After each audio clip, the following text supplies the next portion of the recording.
Welcome to the Human Potential Podcast. My name is Laura, and this is my co-host, Ken. Hello, everybody. What are we talking about today, Ken? Feeling is the secret. Oh my goodness, this is going to be a great conversation. I'm so excited about this one. I love this book. And who's it by? Oh, it's by I was going to say Napoleon Hill. No. No, the book is by Neville Goddard. Yeah, Neville is one of the pioneers of, I would call it like New Thought, because when he was representing stuff and he was talking about this stuff, it was things that weren't really spoken of back then. So he is a real pioneer to this stuff. Because it was in like the early 1900s, right? Yeah. Or 1800s. Yeah, because he was around, was it after Napoleon Hill with Think and Grow Rich? But he was around that time when they wrote Think and Grow Rich. So what we're going to do is take a few of the ideas that really stood out to us, talk about them, share them with you, and teach you how to apply them in your life. So there are 4 main topics, and the first one is law of operation. And that just means that everything begins with consciousness. And consciousness is split up into 2 parts, our consciousness and our subconsciousness. And consciousness is responsible for creating ideas, feelings, and then impressing those onto our subconscious. So everything starts with that conscious state first. And then the subconscious receives the impressions from the conscious and takes them on like a request from our consciousness, and then expresses them into our reality. So it's this dance between conscious comes first, impresses onto subconscious, and then subconscious goes, okay, that's what you believe and that's what you want me to show you. And then boom, subconsciousness creates it so that it becomes your reality. Yeah. I've heard the term referred to the subconscious and the subconscious as like your subconscious is a garden, and then your conscious mind plants the seeds in the garden. And then once you plant the seeds in the garden, the subconscious is the one that grows the seeds. So like she said, you have to have the idea in your mind consciously first. And so when you impress that, everything changes from that impression, because it takes it as an idea from itself. So the subconscious is taking the idea as if this is my idea, and so it's expressing it in the way that you feel it to be true. So if you feel these things and you want these things to happen, your subconscious takes that feeling and then creates your world from that idea and that feeling. And whatever your dominant thoughts and feelings are, that's what you're going to get. So if you're thinking a lot more about, I don't have very much money, and you have a few thoughts sprinkled in there of like, oh, I really wish I had more money, guess what's going to be more dominant? The one that you're thinking about more, and the one that you feel is more true. Yeah, he says that if you have an idea and then you have a feeling, whichever one is expressed is the one that is stronger. So if you have an idea about something but you feel differently about it, your feeling is going to overpower your idea every single time. And that's why it's so important to be conscious of what you're thinking, feeling, and believing to be true. Because the subconscious mind, he also said, it is not it's not subjective. It just takes whatever consciousness gives to it and goes, okay, this is what you want. Yes, and that's the key part. We are the only ones that put labels on certain things. So the universe and your consciousness does not discriminate on anything. So if you think bad thoughts, your subconscious doesn't label it as a bad thought. It just accepts the thought as what it is. It's just a thought that you want expressed. So while you're thinking that your life is so messed up and things are going bad for you, your subconscious isn't even thinking about that. It's just giving you exactly what you believe to be true, whether that's good or bad. And you're the only one that's labeling it as good or bad. Right. So the second chapter that we're going to talk about is sleep. And sleep is a very important part of the whole process, because sleep takes up 1/3 of our whole entire life. So when we sleep, the conscious and the subconscious mind come together to decide what our reality will look like the next day. Imagine feeling and believing your desired reality before falling asleep is powerful. For these reasons, we rehearse a reality in our dream state. Your dominant thoughts, feelings, and beliefs from the day before will be your reality the next day. So think about that. So when you go into sleep, you never want to go to sleep in a state of, lack or bad thinking, because when you go to sleep like that, your subconscious is taking the last feeling that you had before you went to sleep and creating your world behind that. So when you go to sleep, he says, never go to sleep feeling discouraged and sad. Go to sleep feeling happy and successful, and you will be happy and successful because you're rehearsed in your dreams about your next day. So when you go to sleep feeling wealthy, healthy, clean, so go to sleep feeling good, feeling happy, feeling successful, and your next day will be tailored towards those feelings. And I loved this chapter because it was short, it was to the point, but it really highlighted. We've heard about consciousness and subconsciousness, but the way that he describes how they dance together in your sleep and really imprint what reality is going to be the next day, it made me go, oh, so everything I lived today was a result of what I was thinking, feeling, and believing from yesterday. And then while I slept, it became downloaded and then showed up as my reality. So right before you sleep is like this window of opportunities. No matter what happened during the day, I can decide to think and believe whatever I want. So serve you. Like, I am abundant. I am love. I am worthy. Whatever things that you struggle with, you can use positive affirmations to soften those negative beliefs, so that in time, and maybe it won't happen over one night, but it can. It absolutely can if you have the belief matching the thoughts and the feelings. Yeah, it's always a process, because I've been doing this myself, and we want things to come really fast, but the dream state is where you program yourself. Yes. And your programming will show up into your reality, and you will see it. I started listening to audiobooks, and I bought these headphones that were inside of like a face mask. So all I do is listen to books when I sleep at night, and so they're programmed into my subconscious. And so I've noticed that when I journal, my journaling is super deep and it's really profound. And then when I would read some of the books that I had on audiobook, the stuff that I wrote in my journal is like verbatim from the book. And I'm thinking these are just coming from out of my own thoughts, but they're programmed into me because I listen to this every single night. So the books become a part of me where I don't even have to think about this. It just feels like it's me. Okay. The third chapter is prayer. And I'm going to use prayer and meditation interchangeably because I feel and believe like they are talking about the same thing. Because when you pray, when you meditate, and you're doing it from a relaxed state with no expectation, that is a kin state to sleeping. And your subconscious and your conscious get to meet together and say, oh yeah, let's create this as the reality. And you are sending a message when you pray or when you meditate to the universe. I am in the receptive mode for what I want. So be really conscious when you're meditating or praying. If you're not in just like a neutral place where you're in the receptive mode, that whatever you're thinking, you're choosing it. You're choosing it consciously, because just like right before you go to sleep, that is a special window of opportunity to say, I am ready. I believe that what I desire already exists.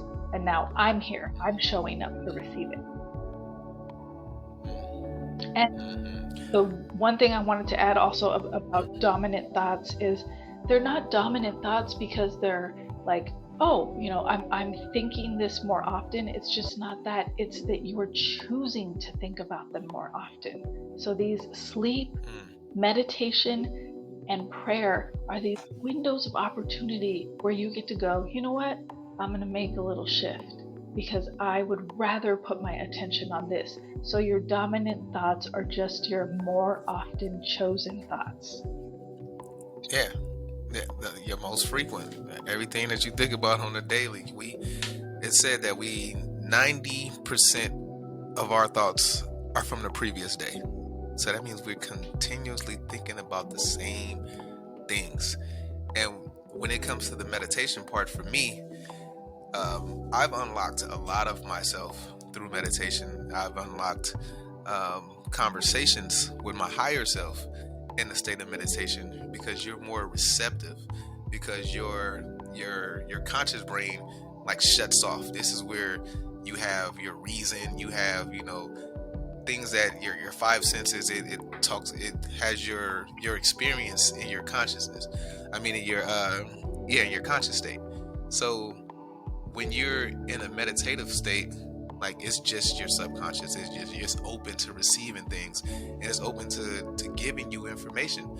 So I've been in meditations by myself where I've had conversations with my higher self.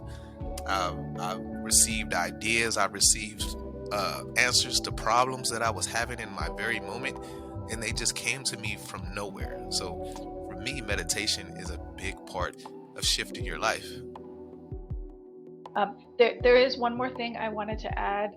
Oh, okay. When you're in that relaxed meditative or prayer state and you're just focusing on receiving what you desire, it also sends a message to the universe that you're not responsible for the action that goes into making it happen, because you're just focused on receiving it. So you skip all of the, what do I have to do? What do I got to be? You just show up and say, I'm here. I'm ready. I'm receiving. Yeah. Yes, exactly. That's so good. That's so good. And so chapter 4 is the spiritual feeling. So for me, this is the main part of the book. Since the book is called Feeling is the Secret, this is the main part for me. So connecting with the feeling of having your desired reality strengthens your belief, and it makes you a magnet to receiving it. When you connect to the end result, it relieves you of the responsibility or effort that's action based. So like she was saying, like you feel as if you have the thing already. That's why the feeling is the secret. And I had to learn this from myself when I started to notice things that would happen to me. So there would be times in my life to where I would go out with my friends, and before I even knew about any of this, I used to tell my friends I would have a feeling, and we would go out and we would have the greatest night. So me and my friends, whenever they would hear me say I have a feeling, they would put on their clothes so fast, because they knew that the feelings that I had would always come through. And so I would call them, we got a feeling, our nights would be great. And just because I didn't know what it was, I didn't know how to use it, because we all do this stuff all the time. But we're unaware of the power of the stuff that we do. We're unaware of the feelings that we have. So when you start to feel things into existence, that's how they show up into your world. So you may not know how it feels to be a millionaire, but you know what it feels like to have a certain amount of money, or to be happy with the amount of money that you have. That's the same type of feeling that you have. So if you can recreate those feelings that you had, maybe you had a birthday party where you got a lot of money for something, so you know the feeling. Generate that feeling with an attachment to whatever amount of money that you have. Now, don't worry about you, because most of the time when you say, I don't know what it feels like to be a millionaire, when you think about I'm having $1 million, you like, I think this is fake. I don't know, because I'm not sure. But the fact that you can actually feel a time when you had that, it will generate the manifestations for you just by feeling something that's true. And that's how law of attraction works so different from our own human. I got to do A, B, and C to get D, E, and F. It works the complete opposite way with the universe. If you believe that you can have something, it is yours. But you have to practice the feeling first if it's not already in your reality.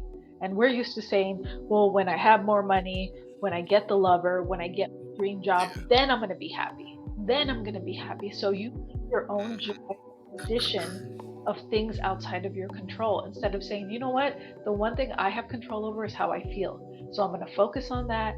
I'm going to get into a good feeling place, and then I'm going to wait for the universe to send me what I desire. Mm-hmm. Yeah. The stronger you feel about something, the quicker it comes. And from my own experience, is that your faith and your belief are makes the magnet that you are a lot bigger. So when you have the idea and you think about it, you become the magnet, but your faith and your belief makes that magnet a lot bigger, and it draws to you all of your desires. Now, for me, when I first heard this kind of stuff, I said, "Oh, this is some BS." I'm like, what is the subconscious mind? What is all this stuff? I couldn't get down to it with it. I had read Think and Grow Rich, and I said, this is the dumbest book I've ever read in my life. And then I read it again years later, and I said, this is the greatest book I've ever read in my life. Because it takes an experience for you to change, and for you to understand something. So the first time we hear ideas, as humans, we're resistant on certain things. So we have to hear things a few times. So listen to this a couple of times, and related to your life, related to the things that you're going through. And if you can relate it to your life, you can apply it, and you're going to make sure you can make it real, because you've done it before, and you have situations where you've done it. So keep doing it. Start small is always my advice to people. Don't go to the biggest thing that you also have the most resistance to, because that's going to be hard work if you're not going to focus on reducing the resistance and you're just like, I want that thing. Focus on something that you don't have resistance to, like butterflies. I want to see butterflies today. Show me the butterflies. And when they show up in your existence, get happy, because you're practicing being a magnetic human with those little practices that you don't have resistance to. And when you see the butterflies, go, oh yes, it showed up. It showed up, because that gives you momentum towards believing, I am a good manifester. I am a good receiver. It's funny that you bring up butterflies again like this. I when I see butterflies, I always say that that's a sign that I'm on the right track. I'm on the right trail. And I see butterflies every single day, whether that's on a person, or they flying around, or to be on like a wall. I see butterflies all around me, but that's the things that I create. And everything is a projection of our consciousness, right? If you dig deep into it, you'll understand that your world and everything in it comes from you. Now, that might be hard for some people to accept, but once you accept that, you learn that, okay, this is coming from me. So if I adjust the way that I think and I adjust the way that I feel, my world would change. And I've seen this in my own life. I've seen this in my friends I've helped. I've seen this in people that I've talked to. They say that when they change the way they think, the world changes. And when your world changes, you start to feel better. You start to believe that there's more out there, once you know that you are really the one that's doing everything. That reminds me of a quote by Wayne Dyer. When you change the way you look at something, what you look at changes. Yeah. And that's because it's from you. It's not the outer world that is changing just out of nowhere. It's as a reaction to what you're believing and what you're thinking about. Yeah, this is. And my favorite line in this chapter that blew my mind was, don't just believe in God, believe that you are God. Ooh. I was like, oh gosh. Oh, yeah. That I tell my kids that all the time. Yeah.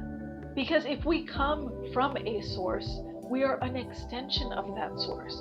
Whether you believe in God or the universe or Allah, whatever that source is, if you believe that you are a little piece of that source, that's powerful. Yes. I tell my kids that all the time. I say, we're gods. And so they all look at me like I'm crazy. I'm like, look, I said, I use this example from them, and they didn't know what a CD was, so I had to really explain what a CD was to them. I said, if you have a CD and you burn a copy of the CD, whatever on that CD is going to be on the burnt copy, no matter what.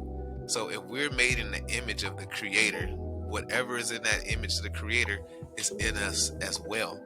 So he said Jesus didn't find it robbery to do the works of God, because he said, he who believes as I believe, can do the works that I do.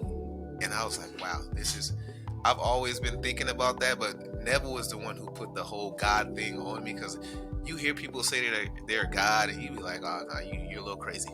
You're a little crazy.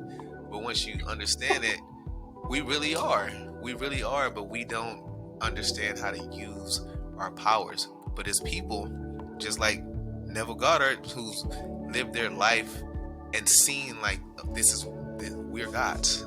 So let me teach these people how to be gods. I think that's our main purpose in life, is just to teach each other how to be better gods. You may be a better God at healing than I am. I may be a better God at something else than you are, but I'm teaching you how to do different aspects of your godhood, and you're teaching me. So just by y'all listening to this podcast, you're becoming a better God in a sense. Yeah. And more connected to the God that you come from. In this book, he also talks about imagining, feeling, and being your desired reality.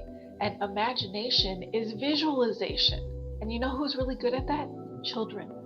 Children love to play imaginary games. And so we assign that kind of activity to kids. But if you look at children, they're really good at being happy, because they bring in toys, they bring in imaginary friends, and the whole purpose of everything that children do is to express joy and to find joy in everything. And then we get older and we forget about it. We get disconnected from that. And for me, when I'm around children, I just like soak up all their energy. I become a child myself. I start playing with them. I start running around. And some adults might say like, you're acting like a kid. I'm like, yeah. And that's powerful, because they're happy, they're joyful, they're without resistance. They are closer to the original version of ourselves. Because when you're born, that is the original self. You're pure, you're joy, you're magnetic. And then we grow up and get a bunch of stuff imprinted onto us that we start to believe, and we move further and further away from that. So anytime I can be close to that childlike joy, I love it, because I know how powerful it is for manifesting the life I desire. Yeah, my 1-year-old son is really one of my biggest influences right now, because he doesn't know what he can't do. And I'm not going to tell him, because he'll walk on the edge of the bed like he is not going to fall off of it. He doesn't care. He knows he just does stuff. He reaches for stuff that he know he can't get, but he tries to get it. He tries to get everything, and he'll literally try to walk through me to get to where he's going. And for me, when I seen that in him, I said, dude, this dude is relentless. Like, I want to be like that. I want to be there where I can just walk through stuff. I don't care who's in front of me. I don't care what it is. But the imagination with them, and especially, like you said, with the kids, my other son is 11. He's a real definition of a kid. His imagination is everywhere. But he is the most happiest person I've ever seen, because he just plays and imagines everything. And we get this stuff, like you said, the kid is in their purest form, and I like that. I like that term when you said that. As we get older, we get our purity beat out of us into conformity, and then we don't even try to dream. We don't try to imagine. We just go into like, this is the way it is. it's going to be like this. You believe things like people telling you you can't do that. Your son hasn't absorbed that statement as true yet, your 1-year-old son, and probably your 11-year-old son either, because you don't run around telling them that all the time, because you're a conscious parent too, and you know what your words can do. Because just like at the beginning of the podcast, an idea turns into a feeling, turns into your reality. So when you're talking to your children, if you have children, think about what you say before you say it, because it's our parents and our caretakers and whoever we're close to that are adults when we're children that give us those, I can't, I'm not enough, I need to be quiet, nobody wants to listen to me, nobody knows how I feel. You know, we have to hear that enough times to believe it. So if you don't say those things to your children or yourself, then there's not going to be that resistance that shows up. You'll just be free to pick whatever you want with no judgment or resistance. Yeah. This is a good conversation, man. This is I hope. Well, I know you guys got some good insights. You got some gems out of here that you can apply to your life, and just understand that how you feel, what you imagine, everything comes from you. So never imagine poorly of yourself. Always see yourself in a brighter light. Always see yourself as doing whatever it is that you want to do. And don't worry about the how. The how will come to you. You will be guided. I've been guided to books. I've been guided to turn down a street before just to meet the person that I needed to meet. And it was just seemingly random, but something said you need to go down the street, or something happened to where I had to go down the street, and I met the person that I needed for my next level of my life. So I could have never planned any of this stuff, but the universe knows everything, and it's gonna put you in a position to win every single time. It's designed for us to win. If we let us win. And the best path for you is the inspired path. Not that you never have to do anything as far as action goes, but you know that you're on your highest good path when it's inspired, when you're like, ooh, I want to read that book, or ooh, I want to hear that song, or listen to that podcast. It's not obligatory. You're not making yourself. You're not telling yourself you need to go to the gym. You're saying, I am so excited to go to the gym and make my body stronger today. You know, but you can apply it to any part of your life. Till next week, man. Till next week. I'm excited. Join us next week to help activate your human potential.